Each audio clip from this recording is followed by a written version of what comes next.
आए हुए सभी पुण्य आत्माओं को मेरा नमस्कार।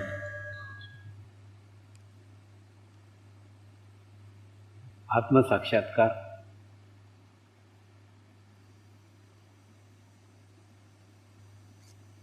एक ऐसी अलौकिक घटना है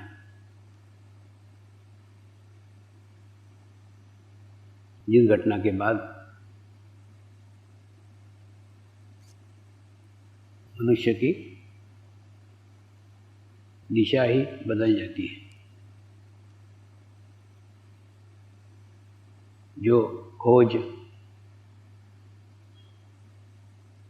जो ढूंढना, जो भटकना बाहर की ओर रहता है, वो सारी दिशा भीतर की ओर हो जाती है। प्रत्येक आत्मा का जीवन का एकमात्र उद्देश्य परमात्मा की प्राप्ति ही है। उस परमात्मा के प्राप्ति के लिए आत्मा जन्म भर भटकते रहती है। जब तक वो उसे पा नहीं लेती तब तक उसके जीवन में पूर्ण समाधान प्राप्त नहीं होता। और पूर्ण समाधान तभी प्राप्त होता है जब वो परमात्मा को पा लेती। और पूर्ण समाधान प्राप्त होने के बाद साधक की आध्यात्मिक प्रगति की शुरुआत होती है। लेकिन वह पूर्ण समाधान अनुभूति के बिना प्राप्त होना संभव ही नहीं है। हम सदैव परमात्मा की खोज करते हैं, परमात्मा को ढूंढते हैं। वो भूतकाल के आधार पर ढूंढते हैं, भूतकाल के गुरुओं के रूप में ढूंढते हैं, भूतकाल के देवताओं के रूप में ढूंढते हैं, भूतकाल के माध्यमों के रूप से ढूंढते हैं। लेकिन परमात्मा एक विश्व चेतना है और वो विश्व चेतना कल भी थी, वो विश्व चेतना आज भी है और वो विश्व चेतना कल भी रहेगी। यानी विश्व चेतना कोई भी शरीर नहीं हो सकती। जबकि हमारी सारी खोज, हमारा सारा भटकाव, हमारा सारा ढूंढना शरीरों के ओर रहता है, रूपों की ओर रहता है। वास्तव में वो जो रूप, वो जो माध्यम जो भूतकाल में होके गए, हम उन्हीं के अंदर परमात्मा की खोज करते रहते हैं। वो हमको प्रेरणा दे सकते हैं, वो हमको प्रेरक बन सकते हैं। लेकिन परमात्मा सदैव जीवंत माध्यम में ही प्रकट होते रहता है। उसके माध्यम समय समय के अनुसार बदलते रहते हैं। वो कल भी थे, वह आज भी है और वो कल भी रहेंगे। एक जीवंत व्यक्ति को परमात्मा मानने के बाद जो आत्म समाधान मैंने प्राप्त किया, उसी के आधार पे मेरी जीवन की आध्यात्मिक प्रगति हुई है।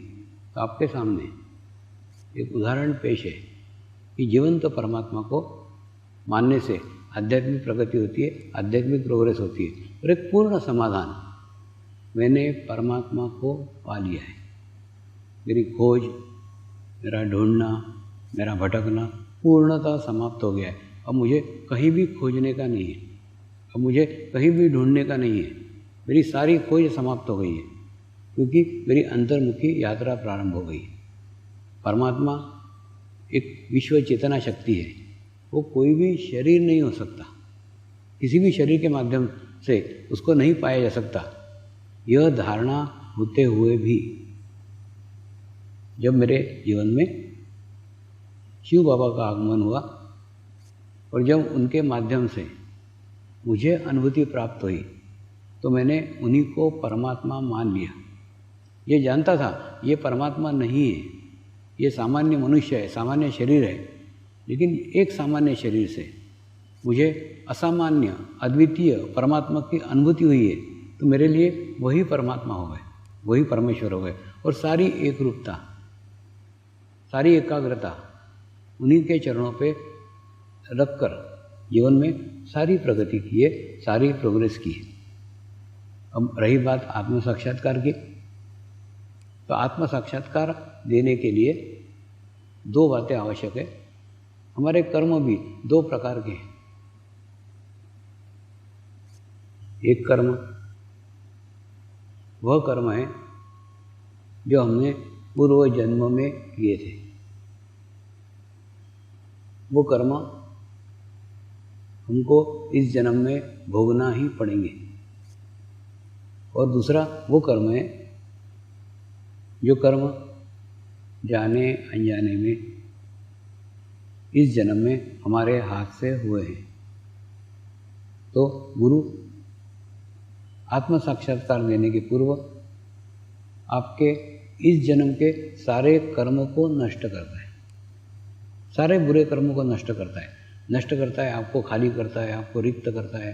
रिक्त करने के बाद में आपको आत्म साक्षात्कार देता है, और आत्म साक्षात्कार देने के बाद में आपका कर्तव्य है कि आप उसके बाद आत्म साक्षात्कार के पाने के बाद कोई बुरा कर्म मत करो, क्योंकि कोई भी बुरा कर्म करोगे तो फिर उस बुरा कर्म का भोगने के लिए तुमको दूसरा जन्म लेना पड़ेगा। और दूसरा, अगर अच्छा कर्म करते हो तो वो गुरु को समर्पित कर दो। जिसे मुँह से बोलते हो ना, गुरुदेव की कृपा में हुआ है, तो मुँह से मत बोलो, अंदर से भाव भी रखो कि ये गुरु की कृपा में हुआ है, गुरु को चरणों में समर्पित है। जो कुछ सफलता मिली है, जो कुछ अच्छा कार्य किया है, वो अच्छे कार्य का पुण्य मैं मेरे गुरु को समर्पित कर रहा हूँ, ऐसा भाव रखोगे तो आपका अकाउंट नील रहेगा। ना आपके पास अच्छा कर्म रहेगा, ना आपके पास बुरा कर्म रहेगा।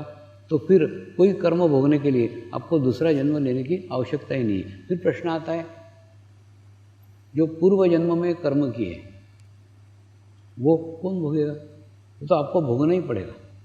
तो आत्म साक्षात्कार के बाद में उल्टा है, आपको वह बुरे कर्म सर्वप्रथम भोगना पड़ते हैं। एक आत्म साक्षात्कार बाद आप देखोगे 6 महीने, साल भर आपकी बहुत अच्छी प्रगति होगी, बहुत अच्छा प्रोग्रेस होगा। और साल भर के बाद में देखोगे तो आप देखोगे ये प्रॉब्लम आ रही है, वो दिक्कतें आ रही है, वो बीमारी आ रही है, ये आ रहा है, वो आ रहा है, खूब आ रहा है। जानते हो ये क्यों आता है?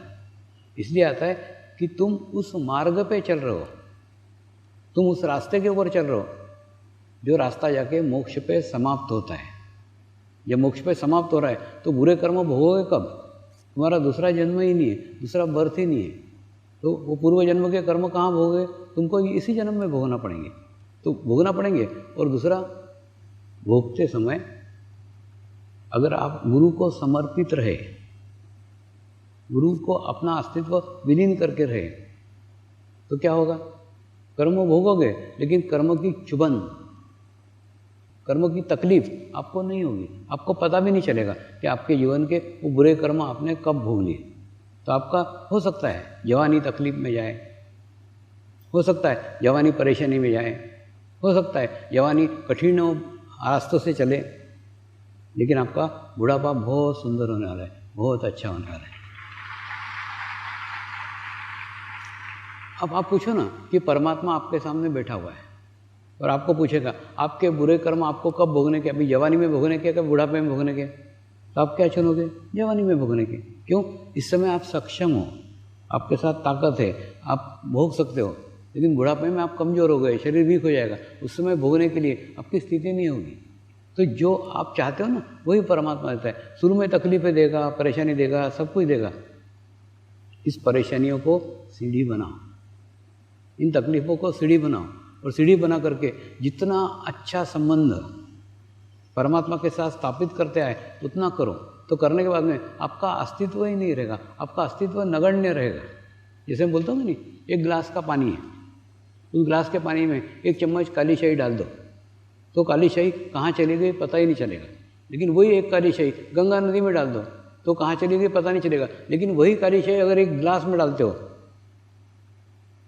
तो गिलास के सारे पानी को काला कर सकती है। उसी प्रकार से आप अगर आपके पूर्व जन्म के कर्म अकेले भोगोगे तो उसकी चुभन, उसकी तकलीफ से आपका सारा जीवन चिंताग्रस्त हो सकता है। लेकिन वही अगर गुरु के सानिध्य में भोगोगे, गुरु के साथ भोगोगे, गुरु के सामूहिकता में भोगोगे, तो उसकी चुभन, उसकी तकलीफ मालूम नहीं कब वो दिन निकल गए आपको पता ही नहीं चलेगा। तो आवश्यकता है उस बुरे दिनों को भोगते समय अब आपका एकाग्रता, आपका चित्त सामूहिकता के साथ जुड़ो, कलेक्टिविटी के साथ जुड़ो। सामूहिकता के साथ जुड़ना, सामूहिकता में रहना कई बार इच्छा होते हुए भी पूर्ण नहीं हो सकता, क्योंकि सामूहिकता नहीं प्राप्त हो सकती, सेंटर प्राप्त नहीं हो सकता, साधक प्राप्त नहीं हो सकते। तो क्या मार्ग है? एकदम सरल मार्ग है, एकदम आसान मार्ग है। आप अपने गुरु के साथ ध्यान करो। गुरु कभी अकेला होता ही नहीं। आप किसी भी क्षण गुरु पे चित्त रखोगे, गुरु के साथ एक लाखों की सामूहिकता, लाखों की कलेक्टिविटी आप सदैव वो पाओगे।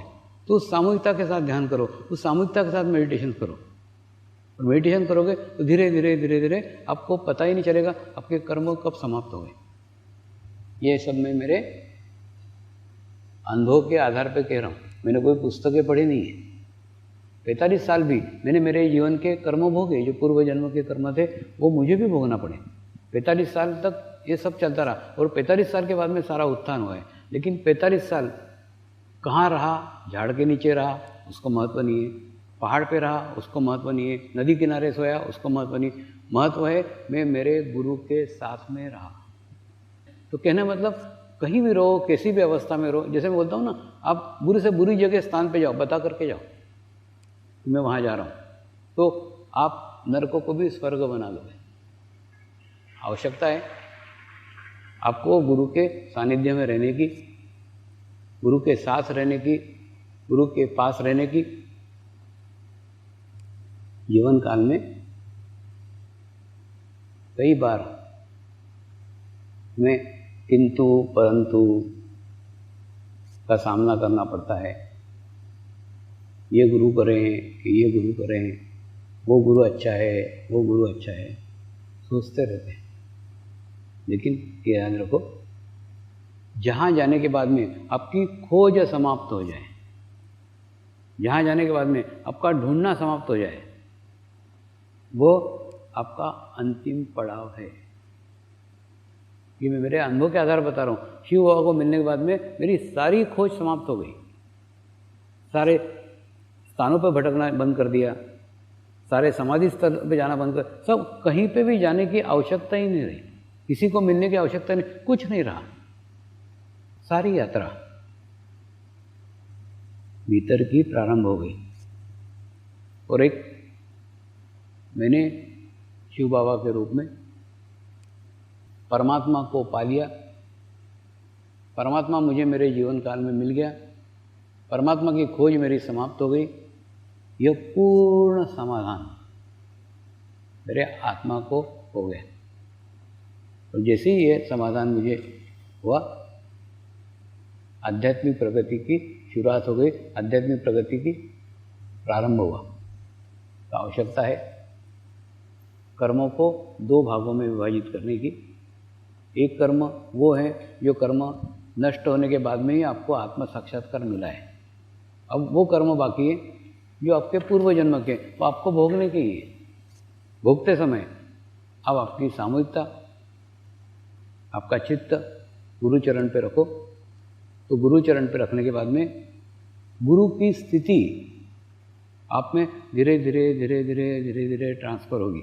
जैसे मैं बोलता हूँ ना, यूट्यूब है, यूट्यूब में आप 100 ग्राम पानी डालो, 50 ग्राम पानी उधर चला जाएगा। ठीक उसी प्रकार से अगर आपका चित्त